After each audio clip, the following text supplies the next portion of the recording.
lawsuit?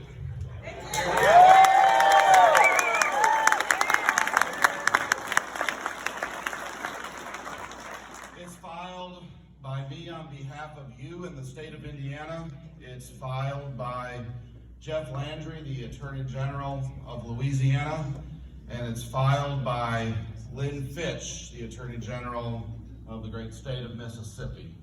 These are our partners in this endeavor. Can you give them a hand, please?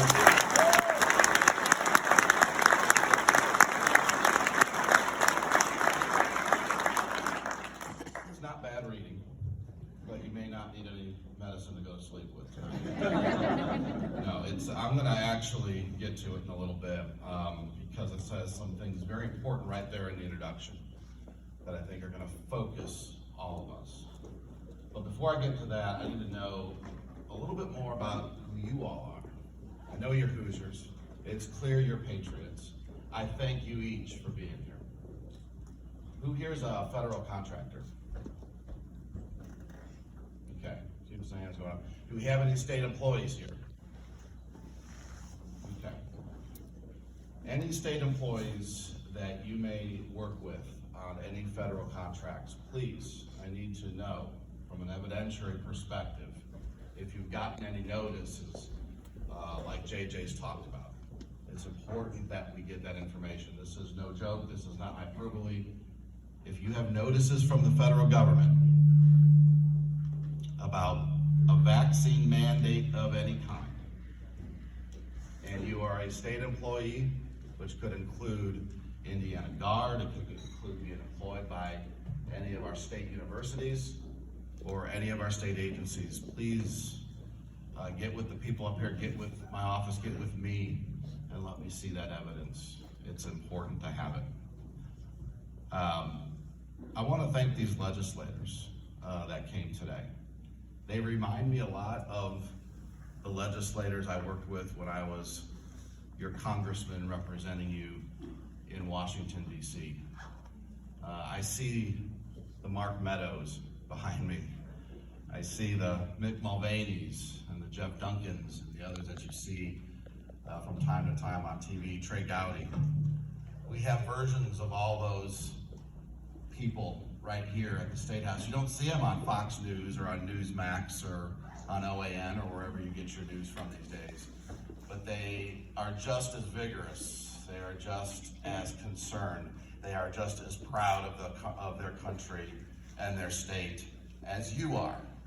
And they deserve to be thanked. So let me add my thanks to Eric Bassler, John Ford, Jim Toms, Jeff Ellington, and Bruce Borders for their work at the State House.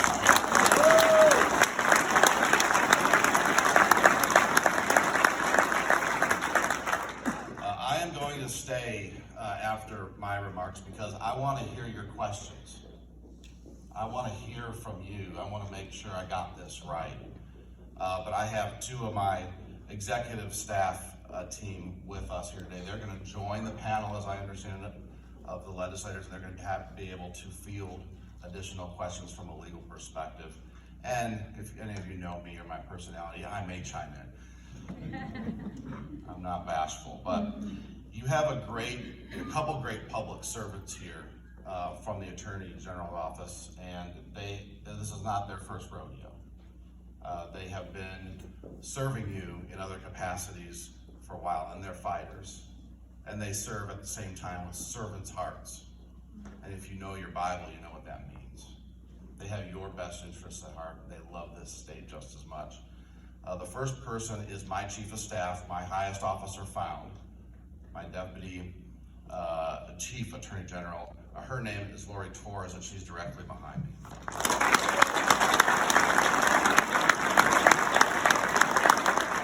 Excellent at her work. She used to be your Inspector General.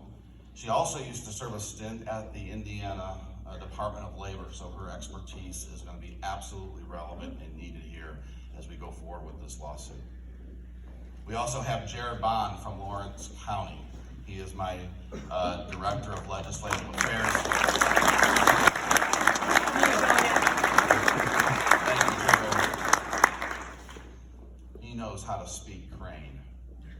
and all its acronyms. So he's going to be very helpful, and he interfaces with the gentleman I just mentioned earlier. So this complaint, which we filed on Thursday, followed by a complaint we filed in the 7th Circuit in Chicago on Friday, which was about the OSHA ETS rule that President Biden came out with unilaterally.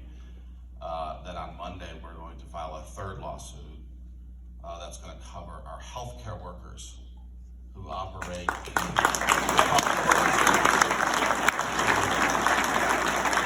Healthcare workers, raise your hand.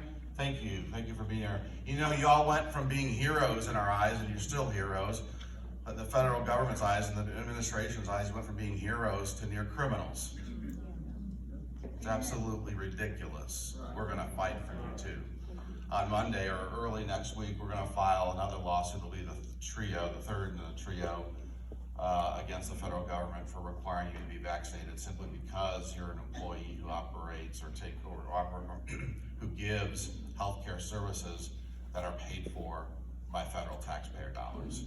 So we're going all in.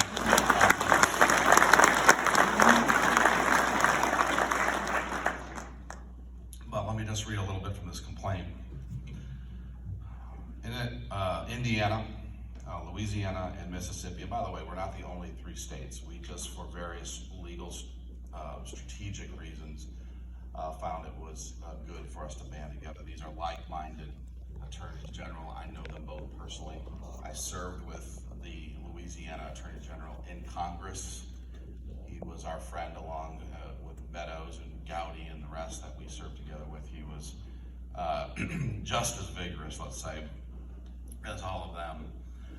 There are other lawsuits, other groups who've banded together, not only on the federal contractor lawsuit, but in different groups and situations on the OSHA mandate itself as well. But in this lawsuit, we say the President of the United States has forgotten, this is right from the introduction, that even in a pandemic, the Constitution, which he took an oath to uphold, cannot be put away or forgotten.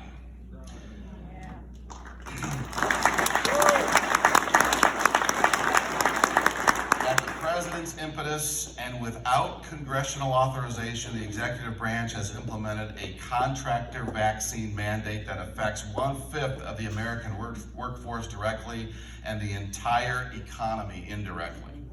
This mandate suffers from a host of fatal flaws. First, it usurps state authority in a core area of state sovereignty, that being public health. And it does so by relying upon laws that have nothing to do with health. Second, the federal regulatory actions implementing the contractor vaccine mandate provide no reasoning whatsoever, and the few fragmentary and conclusory explanations the executive has provided actually conflict with each other and with the statutes purportedly authorizing the mandate. Third, the contractor vaccine mandate violates a litany of constitutional restraints, such as the non-delegation doctrine and the 10th Amendment. Fourth, it is an action of major economic, social, and political significance. It affects 1/5 of the United States workforce, including untold numbers of plaintiff states' employees. And it threatens state budgets with widespread implications for safety net programs, pension funding, state credit ratings, and virtually all state-funded priorities. It thus pushes the limits of the executive branch's and federal government's powers under the Constitution.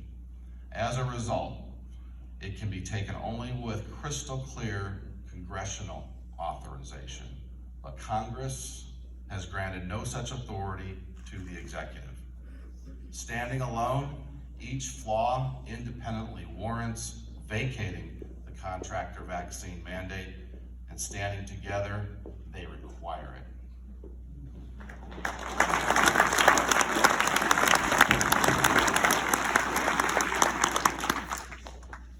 Ladies and gentlemen, if we get through this, and I intend to get through this, I know you do too, but if and when we back this federal government down on this issue. We need to commit to each other as Americans, as patriots, as federal contractors, as healthcare workers, as people who love our country, that it won't end there. That's right.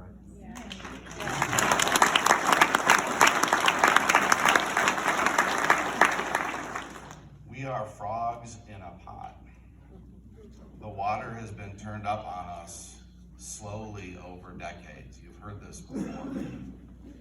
And now it's hot where we're noticing. Hot enough where we're noticing. And if we go to sleep again, after we get out of this, we will have failed. We will only have delayed the losing of this country. Our children and our grandchildren will still suffer under a country that we won't even know. We have got to commit that every politician we put in office commits to rein in the federal government, agrees to take back the authority that was ceded to these unelected bureaucrats in these unelected agencies. That's the only way forward. And don't just blame it on the politicians, blame it on yourselves. Blame it on ourselves for being asleep.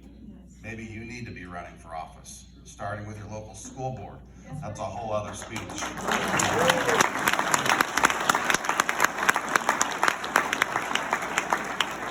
That's what this meeting, that's what this lawsuit really has to be about. This isn't just a temporary thing. It just isn't a transitory thing. This has been going on for a while, and the only reason President Biden is able to maybe get away with this today is because we let it go on for so long. Right. So with that, I will get out of your way. Like I said, I promise to stay because I need to hear from you, but I